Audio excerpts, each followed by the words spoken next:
Bonsoir. Les peuples ont-ils les hommes politiques qu'ils méritent? Ce pourrait être un sujet de philo du bac. C'est en tout cas une vaste question à laquelle il est bien compliqué de répondre, surtout en démocratie, où ces politiques sont choisis par ces mêmes peuples. Et c'est sur l'Italie, l'une de ces plus anciennes démocraties, que je vous propose de nous pencher dans la thématique de ce soir. Au pas sur l'Italie de la Rome antique, celle qui a précisément contribué à faire exister cette démocratie, mais sur l'Italie d'aujourd'hui, celle de Berlusconi, de ses frasques, de ses lois sur mesure et de ses amitiés douteuses. Alors on le sait, en décembre dernier, le président du Conseil a une fois encore et contre toute attente sauvé sa tête. On le sait aussi, les scandales s'accumulent autour de ce Cavaliere, suspecté de payer de plus en plus souvent de très très jeunes filles pour qu'elles lui accordent leur faveur. Mais on le sait encore, Berlusconi, quelle que soit l'énormité des scandales révélés, se maintient au pouvoir, jusqu'à maintenant en tout cas. Il se maintient au pouvoir malgré un récent sondage qui prouverait qu'un Italien sur deux souhaite qu'il démissionne et malgré la levée partielle de son immunité judiciaire par la Cour constitutionnelle. Dans le deuxième film de cette soirée, nous essaierons donc de comprendre pourquoi ces électeurs, malgré tout ça, continuent de voter pour lui. Mais d'abord, je vous propose, à travers le film qui suit, d'essayer de décortiquer le système Berlusconi. Un système où les lois sont faites pour le protéger, un système où tout le pouvoir médiatique est entre ses mains, un système surtout où se profile l'ombre portée de la mafia et de la fameuse loge P2. Le dossier Berlusconi, c'est un film signé Maria Rosa Bobbi et Michael Bous. À tout à l'heure.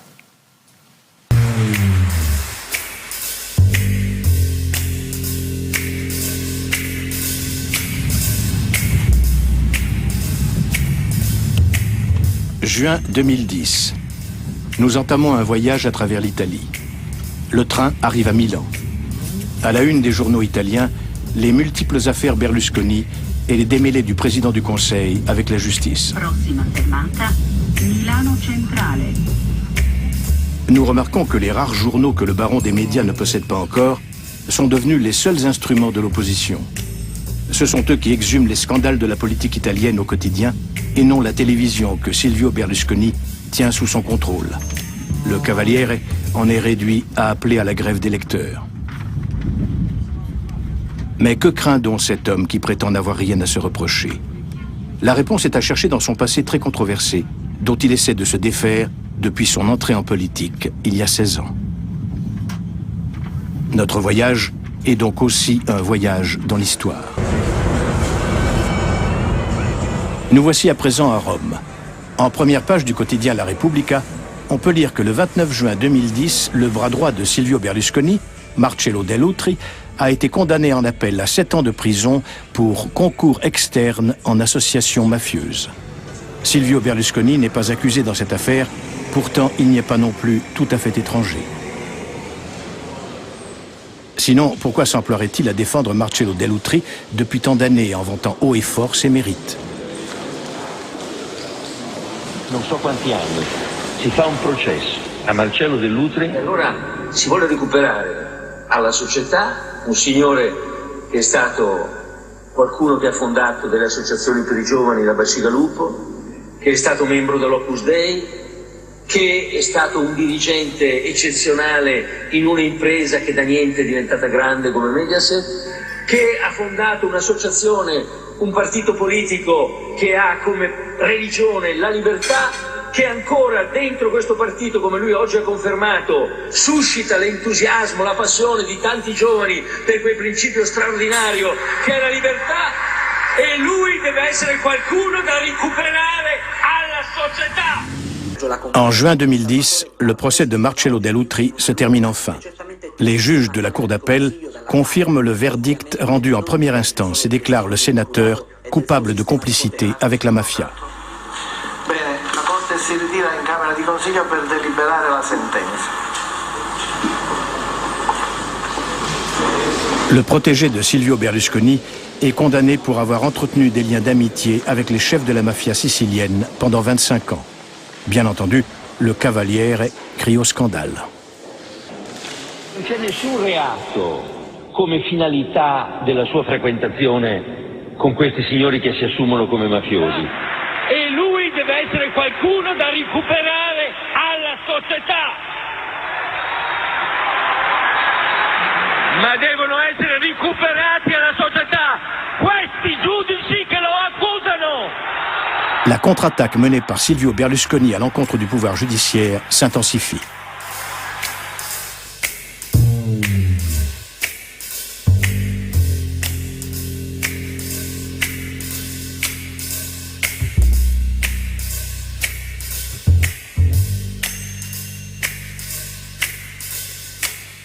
Ces offensives font sortir de l'ombre un certain Licio Gelli, un franc-maçon que les Italiens avaient presque oublié, le fondateur de la célèbre loge secrète P2.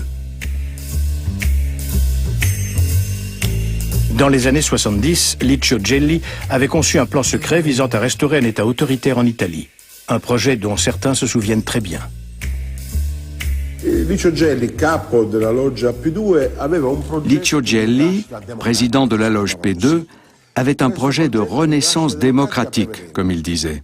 Ce projet prévoyait en substance de mettre tous les pouvoirs entre les mains de l'exécutif, d'interdire toute opposition, de bâillonner la presse et de modifier la Constitution afin de rendre tout cela possible. Aujourd'hui, ce projet est en train de se réaliser sous nos yeux. Nous étions curieux de connaître cet homme mystérieux qui, voilà plus de 30 ans, avait écrit le scénario de l'ascension de Silvio Berlusconi. Nous l'avons donc prié de nous accorder une interview. Il a fallu insister pendant des mois pour que Licio Gelli daigne enfin accepter. Sa maison est perchée sur le flanc d'une colline de Toscane. Les volets sont toujours fermés. C'est ici même qu'en 1976, il a commencé à ourdir son plan consistant à infiltrer l'État italien. Sa loge maçonnique comptait tout juste 1000 adeptes.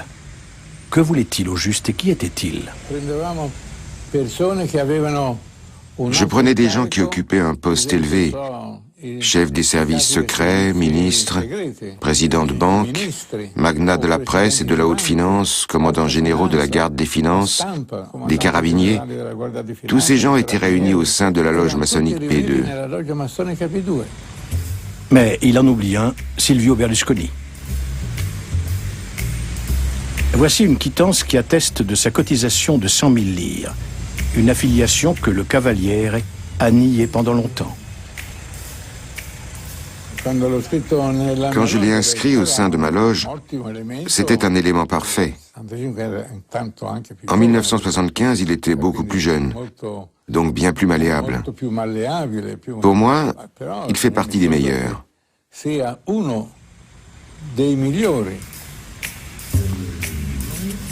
Cette préférence s'explique aisément.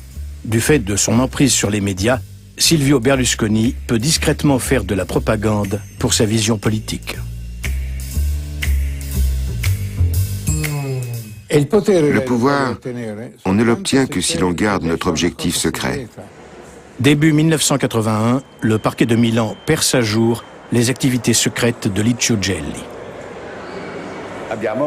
Nous avons organisé une perquisition sur son lieu de travail et découvert des cartes. C'était le 17 mars 1981 et il s'agissait des cartes des membres de la loge. Nous sommes restés bouche bée devant cette liste de près de 1000 personnes, parmi lesquelles des ministres, des parlementaires, un nombre incroyable d'employés des services de sécurité, des services secrets. Celle-là même qui avait empêché le bon déroulement des enquêtes sur les attentats à la bombe qui ont eu lieu en Italie entre 1969 et 1980.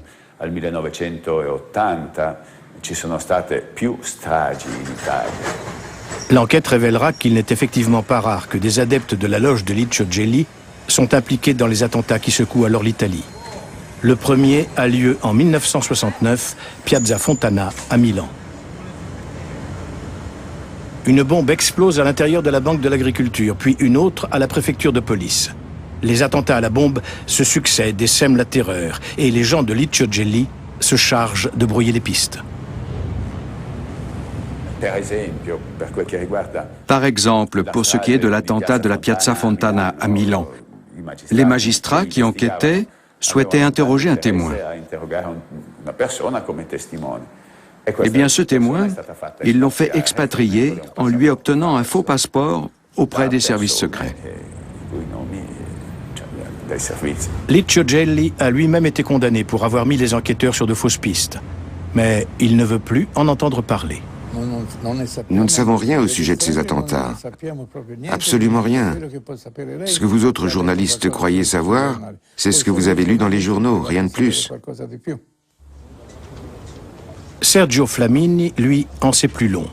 Il était membre de la commission d'enquête parlementaire P2 et possède peut-être les archives les plus importantes sur les objectifs de la loge secrète. La bombe di Piazza Fontana che si proponeva proprio di La bombe de la Piazza Fontana devait semer la panique, provoquer le chaos, l'objectif étant de faire intervenir l'armée pour que soit déclaré l'état d'urgence. Voilà quel était le programme de la loge P2. Questo era il programma della P2 di allora.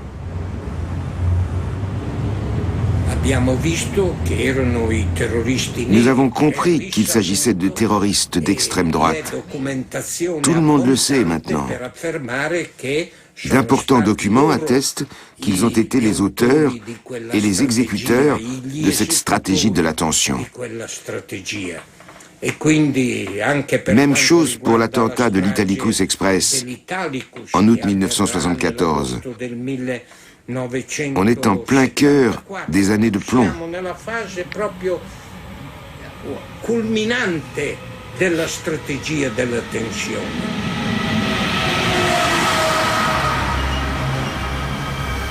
Les attentats à la bombe se succèdent pendant plus d'une décennie. Ce n'est qu'au début des années 80 que l'Italie retrouve son calme. Licio Gelli et son clan ont manifestement changé de stratégie. L'arrivée d'un avion en provenance de Nice va en fournir la preuve au juge d'instruction. À bord, la fille du grand maître maçonnique. Dans le double fond de sa valise, la police découvre, 9 mois après la première perquisition au domicile de Licio Gelli, le plan de renaissance démocratique. Il s'agit d'une version moderne de la révolution, cette fois non plus par la terreur, mais par l'infiltration des organes de l'État. Il piano di rinascita prevedeva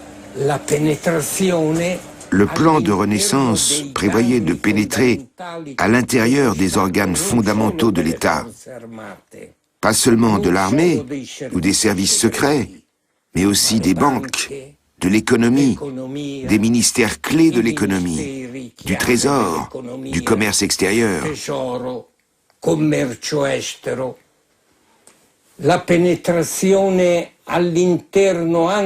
Il prévoyait d'infiltrer le secteur privé, une infiltration qui préparait le terrain pour briser le monopole de la télévision d'État et mettre en place un réseau de chaînes privées pour des opérations de longue haleine.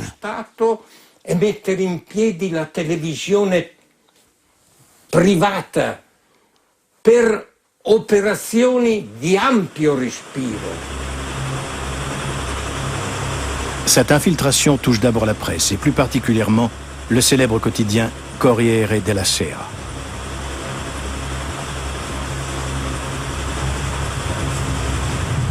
Raphaël Fiengo, alors journaliste à la rubrique culturelle, assiste à l'infiltration du journal par la P2 qui, à l'insu de tous, a commencé à placer son argent dans le Corriere della Sera.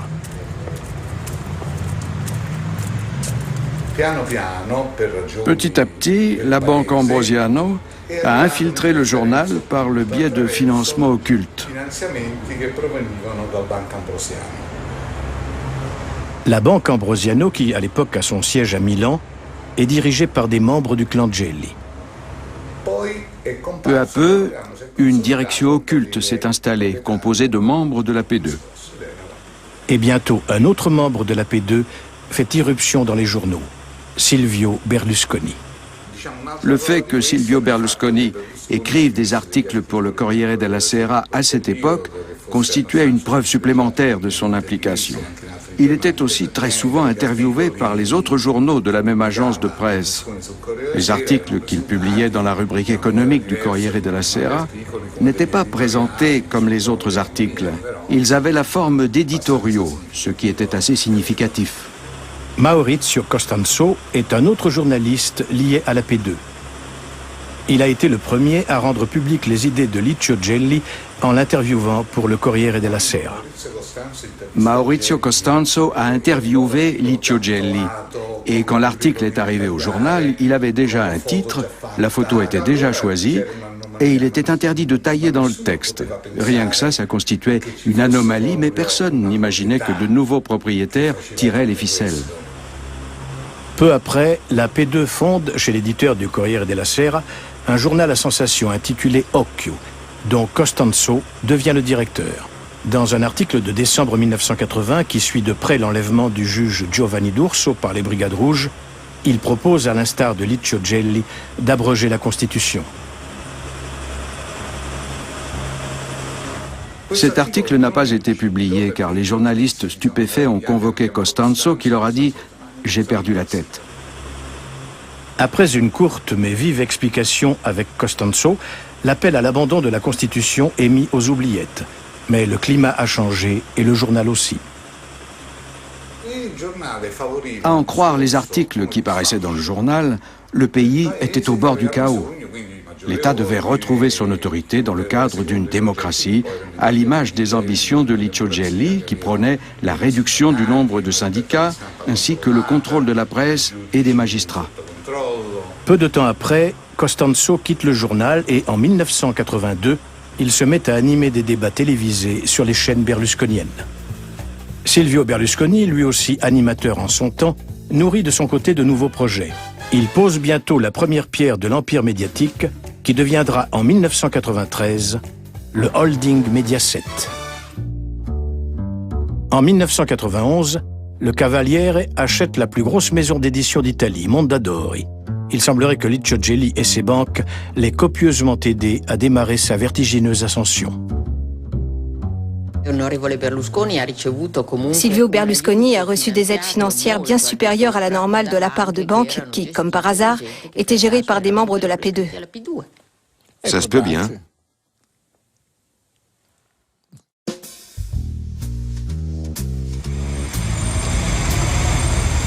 Silvio Berlusconi est l'homme le plus puissant d'Italie.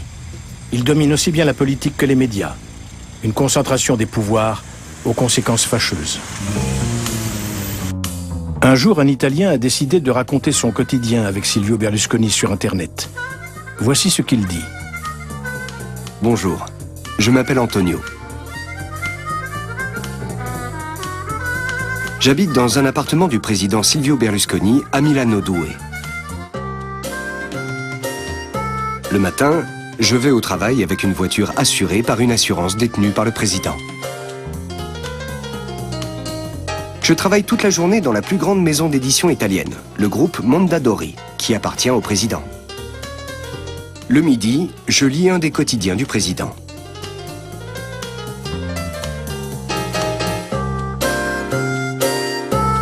Le soir, je vais au cinéma, dans une des salles de la chaîne de cinéma du président, voir un des films prêtés par une des grandes sociétés de distribution de films du président.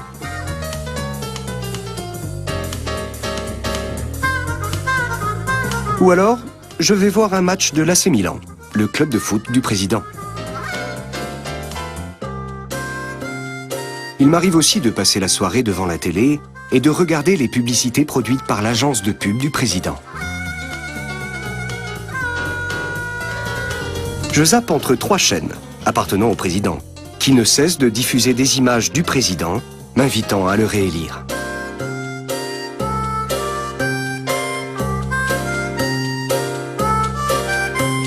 Parfois, je regarde un film produit par une société de production cinématographique appartenant au président pour la télévision du président. Ou alors, j'achète un livre dans une des librairies de la chaîne de librairie du président, édité par la maison d'édition du président et qui parle du journaliste préféré du président qui travaille pour la chaîne de télévision nationale contrôlée par le président. Évidemment, le président italien rédige aussi des lois qui sont ensuite approuvées par la majorité des députés qui lui mangent dans la main.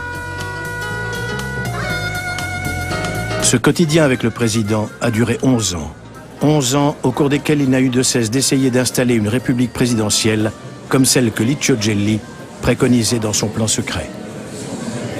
La prima cosa doveva essere D'abord, il devait s'agir d'une république présidentielle et non parlementaire.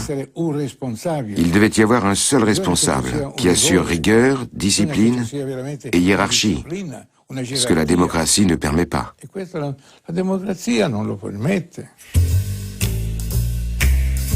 L'homme qui dit cela est célèbre pour ses sympathies fascistes, qui remontent aux années 30. Il a participé à la guerre civile espagnole et offert par la suite ses services aux nazis. C'est cet homme, donc, qui a rédigé le scénario d'un changement de pouvoir en Italie. Berlusconi, la créature de lumière, sorti du monde de la publicité. Un homme qui pense que tout s'achète, comme l'annonçait Licio Gelli dans son programme.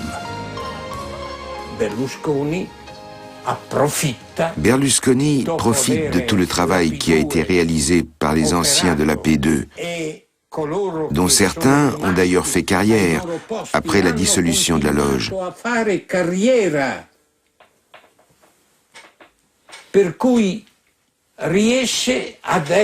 Il est, pour ainsi dire, le véritable héritier de l'ancienne P2. Et la corruption fait partie de l'héritage de la P2, qui avait prévu 30 milliards de lire pour graisser la patte aux personnalités influentes. La corruption en Italie a une particularité. Cela vient du fait que c'est devenu aussi un facteur politique, un instrument du débat politique.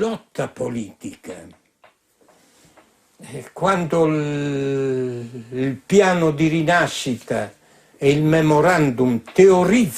plan de renaissance démocratique et le mémorandum expliquent très bien comment on se sert de l'argent pour corrompre les partis et les syndicats. Et il est évident que ça avantage nettement les hommes corrompus ou corruptibles. Corrotti o corruttibili, naturalmente dei vantaggi. E troviamo degli esempi di... Naturellement, parmi ces exemples d'hommes corrompus par la P2, on retrouve comme par hasard les noms de ceux qui ont accompagné la carrière de Silvio Berlusconi.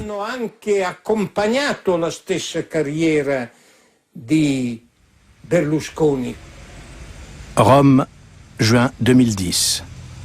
Ce matin-là, le parti de Silvio Berlusconi est ébranlé par un nouveau et violent scandale. 400 noms de personnages illustres figurent parmi la liste de ceux qui ont accepté les pots de vin de l'entrepreneur romain Diego Anemone. Des grands noms de la politique, de l'économie, de la justice et des médias. La Cour des comptes tire la sonnette d'alarme. Dernière interview de l'homme qui, avec son plan, aurait, dit-on, changé le visage de l'Italie. Ne serait-il donc pas légitime, selon ses propres dires, de réclamer des droits d'auteur à Silvio Berlusconi? Licio Gelli se défend aujourd'hui d'avoir jamais eu cette idée. Alors, vous ne revendiquez pas les droits d'auteur, comme vous disiez? Non, je ne revendique rien. Je n'ai jamais parlé de droits d'auteur. Au pire, c'est du plagiat. È un plagio, semmai.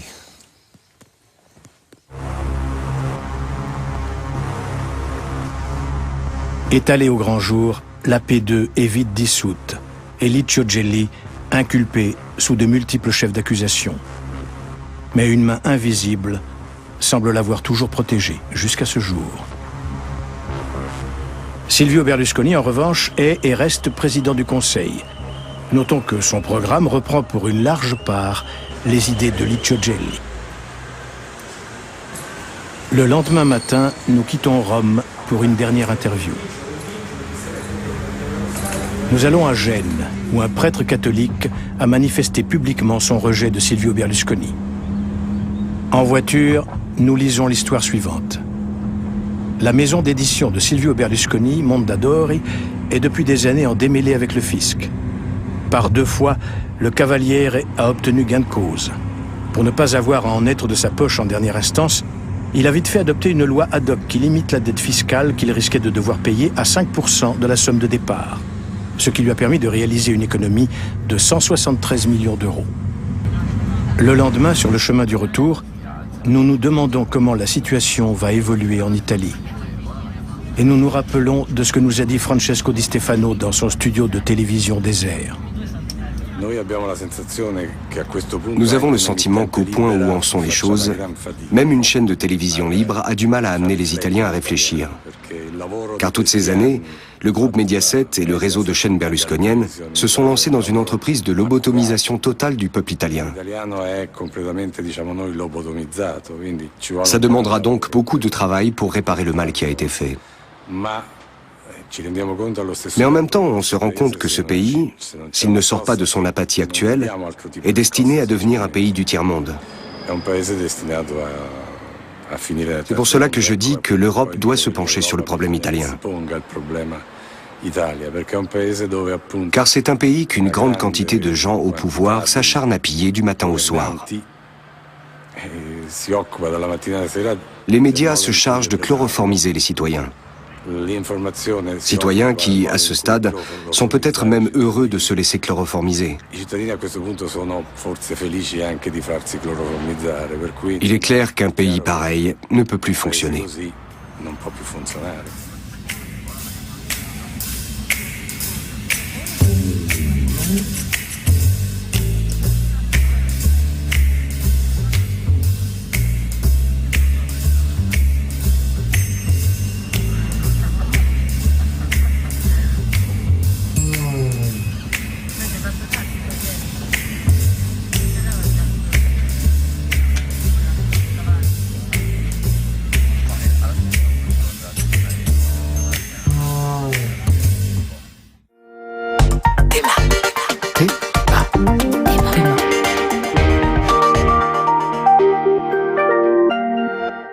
C'était le dossier Berlusconi. Sachez que si vous voulez en savoir davantage, vous pouvez vous rendre dès maintenant sur notre site arte.tv. Des journalistes du Standard et de Courrier International se tiennent à votre disposition pour répondre à toutes les questions que vous vous posez encore. Alors on vient de le voir, le maintien de Berlusconi au pouvoir ne doit rien au hasard. Machine à retarder la justice, corruption, mainmise sur la presse, il n'empêche. Le jour venu, dans le secret de l'isoloir, et par 3 fois, la majorité des électeurs a voté pour lui. Certains mettent en avant l'absence d'alternative politique crédible en Italie. Une alternative qui, de toute façon, peine à se construire et à exister, tant les relais médiatiques sont phagocytés. D'autres considèrent que le vrai pouvoir de Berlusconi réside dans l'art consommé qu'il a de cliver la société italienne et dans l'art non moins consommé de passer aux yeux de l'italien moyen, même si les ficelles paraissent énormes, pour un des leurs.